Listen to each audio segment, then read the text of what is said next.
I really resonate with this. Meal planning and especially prepping with ADHD can be really frustrating and annoying.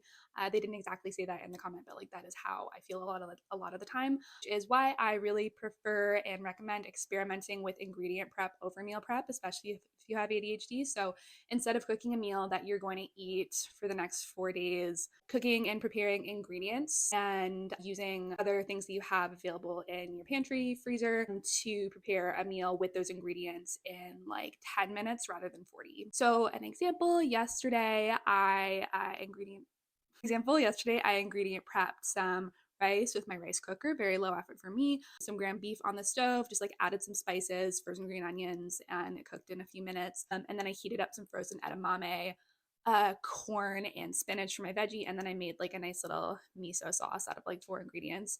And then I had that in a bowl for lunch. And then with those ingredients, I made a soup for dinner. So I just heated up some chicken broth that I had already in my pantry, and then I added a bit of hot and sour soup paste to make it actually taste good.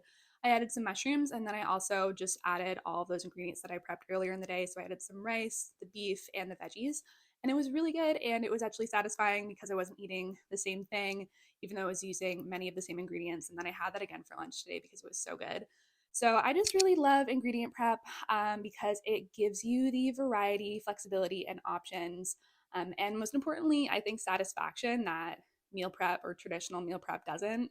All those are just like very important to have with ADHD. It makes it much more likely that you are going to actually eat and enjoy eating and not skip meals, and not order food again. And there's nothing wrong with ordering food, but like, in moderation and balance because it's expensive and usually less nutrient dense than like what you're making at home.